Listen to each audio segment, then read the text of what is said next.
Bon, avant l'adoption de l'ordre du jour, il y a quelques messages clés que j'aimerais partager avec la population.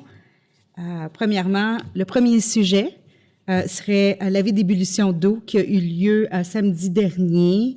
Ça a beaucoup inquiété les Brossardoises et les Brossardois. On l'a vu par l'entremise des différents moyens qui ont entré en communication, ou bien avec moi directement, ou bien la Ville. Et donc, je voulais juste informer la population, s'ils ne le savent pas, que l'avis d'ébullition est levé. Et donc, l'eau, vous pouviez la boire sans aucune crainte. D'ailleurs, elle est très bonne. Ce qui est arrivé, c'est que la veille de l'annonce, on avait trouvé des traces de E. coli. Vous devez comprendre qu'on fait plusieurs tests, une vingtaine de tests à chaque semaine, en fait, pour s'assurer de la qualité de l'eau. Et dès qu'il y a une trace basée sur les normes qui sont mises en place, la Ville ne prend aucun risque et donc émet l'avis d'ébullition. C'était dans le coin de Place de la Couronne, face au bâtiment IKEA. Et même si, fort probable, ça n'affectait pas la Ville au complet, comme je vous dis, la Ville, nous, on n'en a pas le choix. En raison des normes qui sont mises en place, on le fait pour la Ville au complet. Et on doit, dans des fréquences de 24 heures, faire des tests et 24 heures après pour finalement dire si on peut lever l'avis d'ébullition. Je sais qu'il y a beaucoup de personnes qui croient que ça vienne à une fréquence régulière. Je voulais juste quand même clarifier qu'on n'en a pas eu en 2019. Et puis, en 2018, il y en a peut-être eu une ou deux à ma mémoire. Oui, M. Archambault, auriez-vous des éléments à amener? En 2018, Mme la mairesse, il y en a eu un avis au mois de septembre. Puis, il y a eu un avis qui a été rappelé au mois de décembre, parce qu'évidemment, là, ça concernait une problématique dans l'agglomération. Et l'avis d'ébullition a été retiré quelques heures après son émission. Merci beaucoup.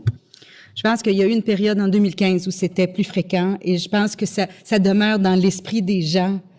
Et surtout, on commence doucement à revenir à ce qu'on considère la nouvelle normale dans notre rythme de vie. La période de confinement était très longue, très difficile pour tous les citoyens, d'ailleurs nous-mêmes aussi. Et je vois aussi qu'avec les températures, écoutez, canicule a été annoncée. Hein? Aujourd'hui, il faisait très chaud. Je pense que ça a été avec beaucoup de soulagement que les citoyens ont appris au courant de la journée que l'eau, dans le fond, l'avis d'ébullition a été levé.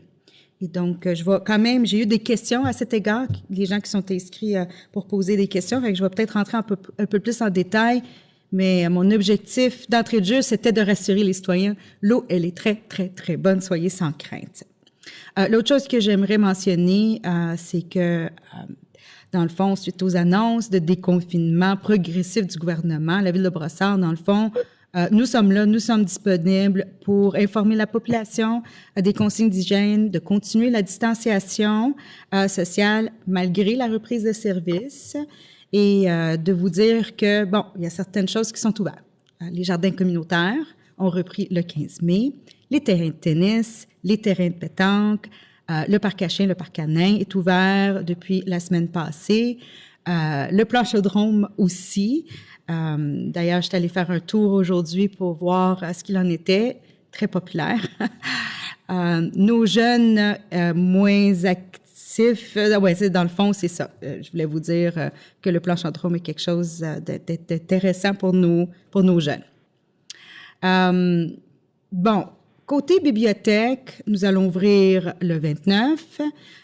Nous sommes en train de vraiment finaliser les détails du comment, mais sachez que dans moins d'une semaine, que vous allez être en mesure d'avoir accès, peut-être pas physiquement à la bibliothèque, mais aux livres qui sont disponibles. Je voulais aussi vous mentionner que le comptoir de service Brossard vont être ouverts à partir du 1er juin, sur rendez-vous. Et puis, vous allez voir, dans l'ordre du jour aujourd'hui, il y a beaucoup de belles annonces qui vont en découler, que ce soit au niveau de l'environnement, du programme des maisons lézardées, au niveau des changements de règlement. Vous allez voir, c'est tout un ordre du jour qu'on a aujourd'hui, dont les membres du conseil municipal et moi, nous sommes très fiers. Et donc, je vais laisser le plaisir pour après. Je ne ferai pas trop d'annonces en entrée de jeu, mais juste vous dire que la priorité de la Ville et du Conseil, c'est de protéger les citoyens, de protéger l'environnement et de jouer notre rôle à la hauteur des attentes des gens. Et donc, voilà, c'est ce que je voulais dire d'entrée de jeu. Ça nous amène maintenant à l'adoption de l'ordre du jour. Dans le fond, c'est le 2.1, est-ce qu'elle est? Oui, adoption de l'ordre du jour de la séance de ce soir au sujet 2.1. Comme vous le savez, les enjeux environnementaux nous préoccupent tous et en tant que municipalité, nous avons un rôle très important à jouer pour répondre aux problématiques liées à l'urgence climatique. Donc, c'est avec beaucoup de fierté que je vous présente aujourd'hui notre nouveau plan d'action en environnement. Ce plan consolide l'engagement du conseil municipal et de l'administration envers la préservation de l'environnement et le bien-être des citoyens de Brossard. À ce titre, puis afin de contribuer à accélérer à ce virage vert, nous avons élaboré une liste d'actions prioritaires articulées autour de 6 enjeux environnementaux qui reflètent les préoccupations des Brossardois. Alors, c'est ainsi que vous allez entendre parler là, dans le cadre de ce plan, par exemple, de la bonification de la canopée de la ville afin de réduire les îlots de chaleur, de la réduction de l'utilisation du plastique à usage unique, de la mise en valeur de nos cours d'eau et de la planification du bioparc. Je tiens aussi à vous rappeler, parce que peu de gens qui le savent encore, mais le bois de Brossard pourrait devenir le plus grand parc naturel du Grand Montréal, accessible par le REM, proposant une superficie équivalente au parc du Mont-Saint-Bruno et 4 fois la superficie du Mont-Royal. Alors, c'est pas rien comme projet. Alors, je suis convaincue que ce plan permettra à Brossard de poursuivre sa mission environnementale et d'avoir un impact réel en tant que signataire de la Déclaration citoyenne universelle d'urgence climatique. Il s'agit d'un exercice qu'on doit faire à chaque année. Donc, c'est le rapport sur les faits saillants du rapport financier pour l'exercice qui s'est terminé le 31 décembre 2019. À vous la parole, Madame la mairesse. Parfait. Fait que dans le fond, avant de demander la lecture de la résolution, j'aurai quelques informations à partager avec les citoyens. Dans le fond, c'est le rapport financier pour l'exercice 2019. Et donc, chères citoyennes et chers citoyens, tel qu'exigé par la loi sur les cités et les villes, j'ai le plaisir de vous transmettre les faits saillants du rapport financier pour l'exercice de 2019. Bon, si on regarde les états financiers de 2019, le rapport de l'auditeur confirme que les états financiers présentent dans tous leurs aspects significatifs une image fidèle de la situation financière de la ville de Brossard pour l'exercice financier 2019 et conformément aux normes comptables canadiennes pour le secteur public. Le résultat a des conditions économiques favorables, d'une saine gestion, d'un contrôle rigoureux, les états financiers démontrent que nous avons dégagé un surplus net de 11,4 millions pour l'année 2019. D'une part, ces résultats positifs proviennent de revenus supplémentaires de 10,2 millions, générés notamment par les revenus additionnels de droits de mutation, à l'augmentation des revenus de taxes foncières et des revenus de placement.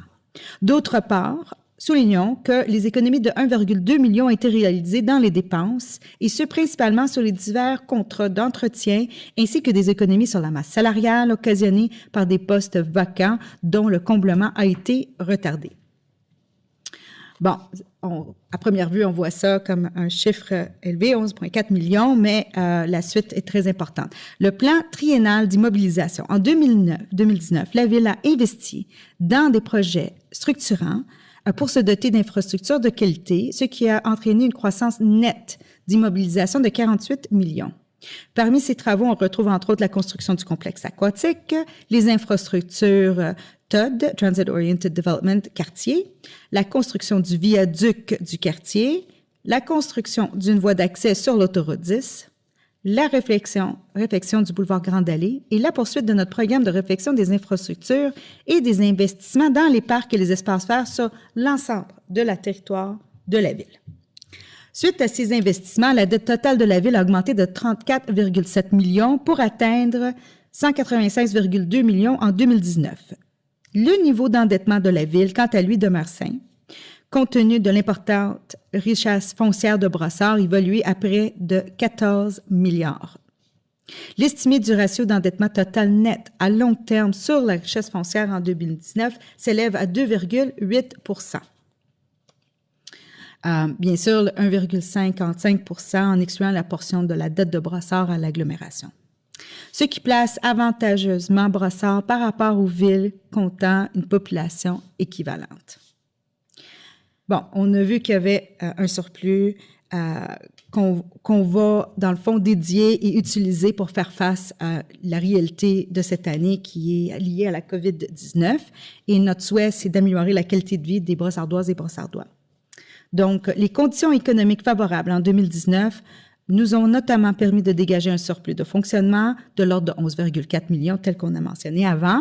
Et actuellement, dans le contexte entourant la COVID-19, les Brossardoises et les Brossardois, de même que les entreprises, font face à une situation économique et sociale sans précédent. Afin d'appuyer la relance économique, le Conseil municipal annonce qu'une partie de l'excédent 2019, on parle quand même d'une somme importante, on parle de 4 millions de dollars, y sera consacré. Ce surplus permettra également de soutenir la vitalité financière de la ville, soumise à une rude épreuve en 2020 par l'impact de COVID-19, tant à l'échelle locale qu'au sein de l'agglomération.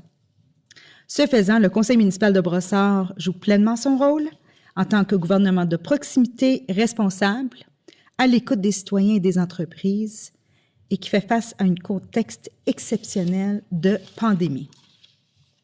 En matière d'environnement, comme vous aviez pu voir, nous poursuivons les investissements entamés lors des années précédentes, une priorité pour améliorer la qualité de vie au sein de notre communauté.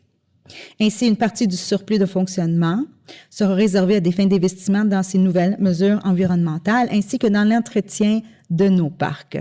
Une somme de 1 million de dollars sera exclusivement consacrée à la réalisation de projets dédiés à l'environnement et à l'amélioration de notre foresterie urbaine. Enfin, ce surplus servira à l'analyse et l'élaboration de nouveaux projets structurants afin d'offrir des services bonifiés aux citoyens et favoriser une rigoureuse relance économique.